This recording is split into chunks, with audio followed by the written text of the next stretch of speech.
Kalu tied the weak mermaid inside an old canoe behind the broken storehouse. Her tail was scratched, and a dirty net pressed her skin. Ise, a tall rich man in dark glasses, counted thick foreign notes and smiled. 9 nights, keep her hidden. I bring the truck, he said, pushing money into Kalu's hand. Amara stood near the door with a sack of cassava. Her heart beat fast. The mermaid lifted one wet hand toward her and whispered, "Please help me. They will sell me." Kalu laughed and kicked a rusted bucket. "We are rich now," he said. Dark clouds formed. Although the sky had been clear a moment before, Amara felt fear and shame. If she spoke, Kalu might beat her. If she kept quiet, a life would be sold. Ise walked out to his jeep and drove off in a thin trail of dust. Kalu shoved the canoe deeper into shadow and pulled a broken paddle across the gap like a weak lid. "Do not tell," he said. Amara said nothing. He wrapped the money in a rag and pushed it under a crate. The rag already looked damp. All that evening, Amara tasted a bitter salt at the back of her mouth. Smoke from cooking fires drifted low. Children played near the well, laughing. None of them knew a mermaid lay bound in a dark canoe. Amara chewed a little yam and could not finish it. On the first night, thick heat pressed the air down. Amara crept back, carrying a small clay cup of clean water. She feared Kalu would be there. He was gone. The canoe sat in shadow. The mermaid's eyes were dull but awake.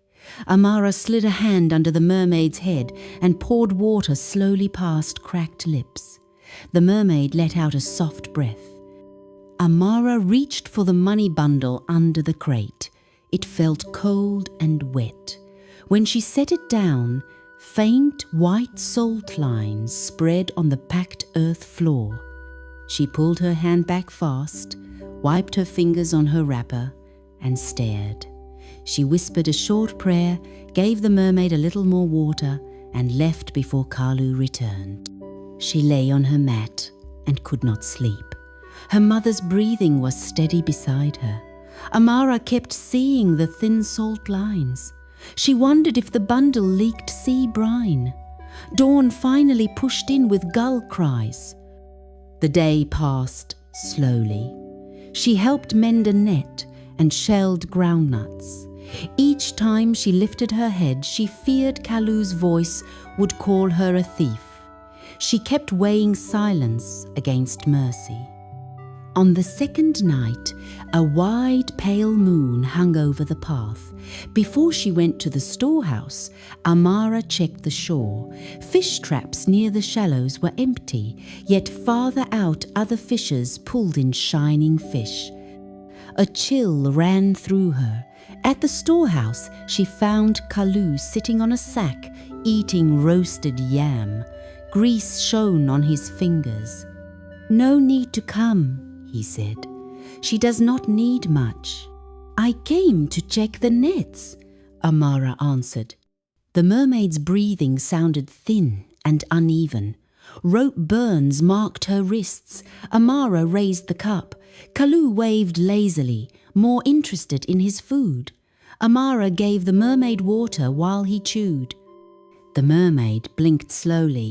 Amara whispered she would return tomorrow, then backed out. Outside, she looked again at the empty traps and told herself it might be chance, yet worry sat like a stone. On the third day, Kalu strutted through the path with a proud look. He showed 2 boys a small piece of bright cloth he had just bought. Amara heard him boast that Eze would pay even more on return. He spoke of a richer second buyer. Her stomach tightened. She ground herbs in silence. By the third night, thicker clouds blocked part of the moon.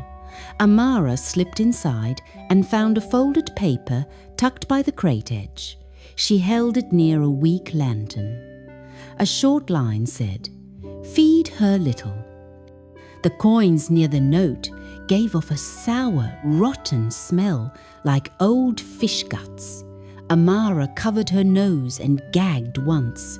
Kalu was not there. The mermaid's lips were split. Amara gave extra water and a soft piece of cassava she had hidden. The mermaid chewed slowly. A soft sound like the start of thank left her throat. Amara patted the mermaid's shoulder. She slid the note into her wrapper, burned it behind her hut, and watched the thin, dark ash scatter. On day 4, clouds held back rain. Kalu kept flexing his fingers. Pale spots showed near his knuckles, though he tried to hide them. He spent a long time in the storehouse and came out wiping his hands. Amara helped Asha spread dyed cloth on a rope. "Why do you look tired?" Asha asked.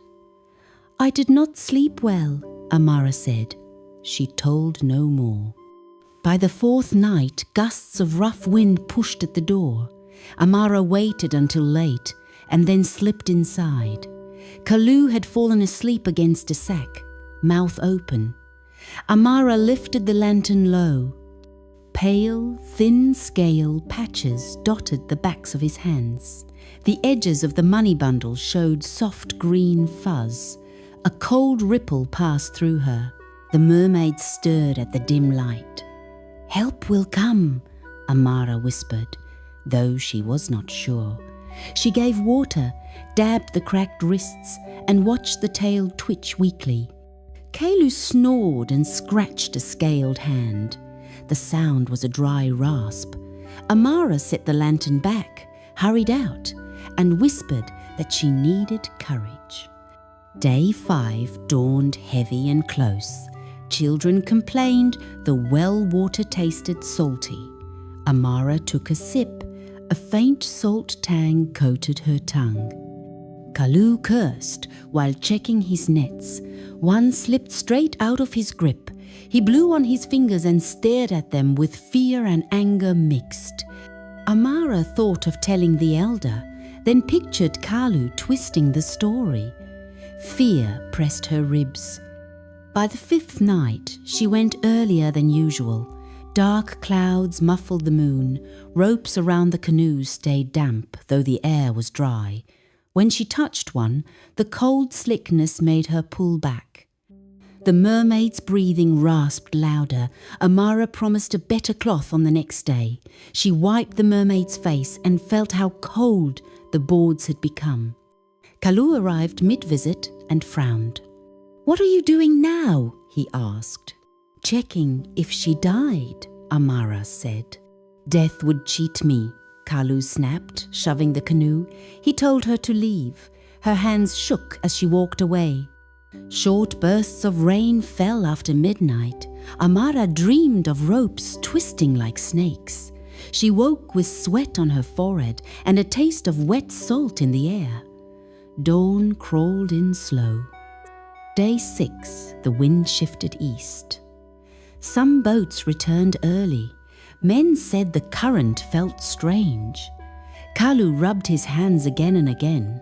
Amara cut a softer cloth strip and hid it under dried leaves. She watched him argue with a fish buyer and promise big fish very soon. Afternoon heat pressed on her head. She counted pulses to calm herself. She told herself there were only a few nights left.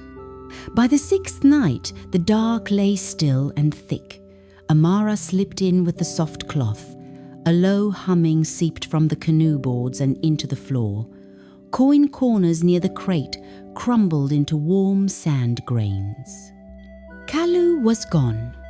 She lifted the mermaid's head and wrapped it.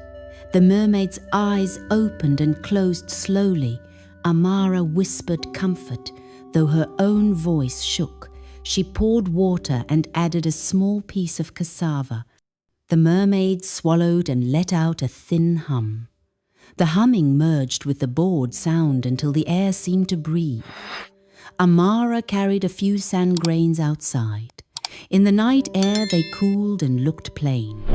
Uneasy, she went home.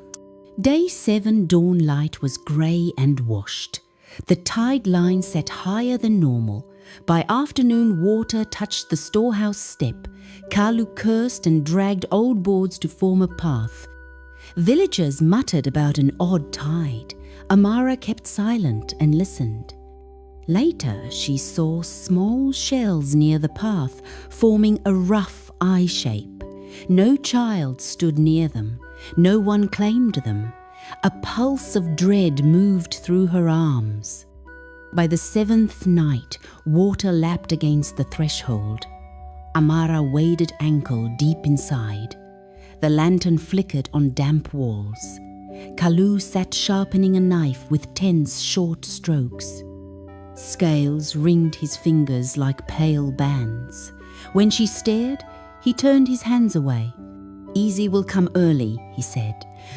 "Maybe night 8. Be ready to help lift." Amara nodded without meaning it. The shells still formed the eye shape outside. The mermaid's breathing was a thin whisper. Amara touched her cheek. The skin was cool. "I will try harder," she said, and left before Kalu's mood broke. Day 8, the heat pressed down like a lid. Near sunset truck headlights glowed far off, faded, then glowed again on the ridge. Dust rose faintly inland. Kalu paced and muttered, soaking his hands in a bowl. The scales looked thicker. He rubbed them with ash, but they did not scrape off. Amara sharpened the edge of a broad shell and tucked it in her wrapper. She repeated a simple prayer until the words felt like breath. Her stomach churned.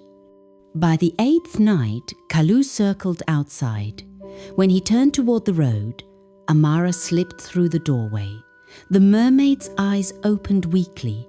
Amara knelt. "I have little time," she said, and gave water. The mermaid moved her lips, then whispered the chant, "River life returns free." She repeated it until Amara could say it right. Amara spoke it 3 times softly. A faint tremor ran through the boards. Kalu shouted about distant headlights. "I will act next night," Amara whispered. The mermaid's dim gaze held trust. Amara slid out, hit the shell under a root, and repeated the chant until it felt firm inside her chest. The truck did not arrive. Headlights vanished. Kalu beat the crate and cursed. Amara lay awake, forming the scene of what she would do. Morning before the last night, Kalu looked haggard. His fingers barely bent. He asked for palm wine. Spilled drops stung between scales and he hissed. All day clouds thickened. Birds flew inland. Near sunset, Ez's jeep returned with another man, a folded tarp and ice blocks. Ez's shirt was clean. His heavy chain gleamed. He counted new bundles. No mercy showed in his face. Amara touched the hidden shell and noted where Kalu's knife hung loose. On the 9th night, waves thudded harder. Water crept over the threshold. Kalu and Eze entered with lanterns. "Time to move her," Eze said, passing a new rope. The old rope was swollen and dark. "Lift the tail," he told Amara. She knelt, slid the shell toward the rope, and kept her head low. Kalu braced and tugged. Scales on his fingers caught and tore his skin. He hissed. Amara whispered the chant once. Nothing. She whispered it again, louder. The floor vibrated. Eze paused. "Stop that muttering," he said. Amara met the mermaid's eyes. Calm rose through her fear. She spoke the chant a 3rd time in a clear voice. "River life returns free." She slashed the rope.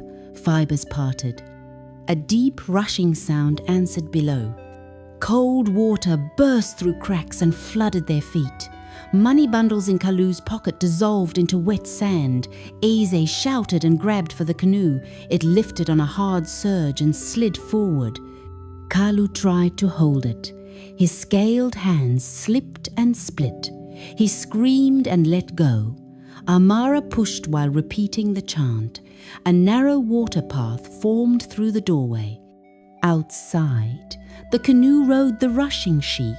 Eze lunged and slipped to his knees. Sand scratched him. The mermaid lifted her head, beat her tail once, then again stronger. Water thickened beneath her. At the yard edge, the canoe tipped. The mermaid slid free into the dark channel and vanished toward the river mouth. The water withdrew, leaving soaked earth and lumps of dissolving sand. Eze crawled, shouting, but the channel closed. Only wet sand and limp rope remained. Kalu stared at his hands in horror. Villagers, woken by noise, ran over. They saw water trails, Kalu's torn, scaled hands, and Eze's muddy knees. "What happened?" voices cried. Eze demanded money, or the mermaid. He pointed at sand piles that no longer looked like notes. The elder looked at the ruin and said, "The matter is finished. Leave before dawn." Eze threatened police. "Take your threats to the surf," the elder said. Eze cursed, limped to his jeep, and drove away. Kalu tried to lift a net. It slipped through stiff-scaled fingers. Children whispered. Some villagers said greed had cursed him. Others spoke of river spirits. Dawn spread gold over the shallows. Fish flashed near shore. Nets came up full. Women laughed at heavy baskets. Amara walked to the quiet bank. A small ripple crossed and vanished. She hoped the mermaid had reached deep water. Kalu failed to grip tools and sat apart. He muttered and avoided Amara's eyes.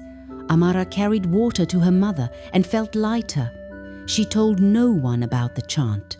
"Some things must stay free," she said to Asha when asked why she seemed calmer. The next night, a faint hum drifted from far water. It settled her heart.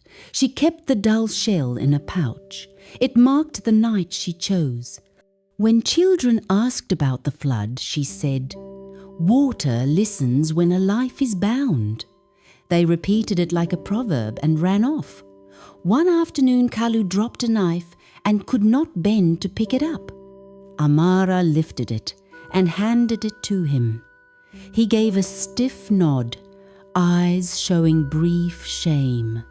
Days moved back into normal rhythm. The storehouse dried, salt marks faded, no more shell shapes appeared. Sometimes Amara felt a sting of guilt that she waited many nights. Then she remembered how fear holds the chest and forgave herself. Some evenings she stood alone by the shore. She thanked the quiet waves and promised to act sooner if such a trial came again. She worked, mended nets, carried baskets, and offered calm words. People smiled at her more. They sensed she had faced something dark and chosen a hard, good thing. At night, if worry crept in, she whispered the chant en sonore to call anything, only to remember the words rested soft. She slept without fear. Greed tried to sell a life. The river took its price.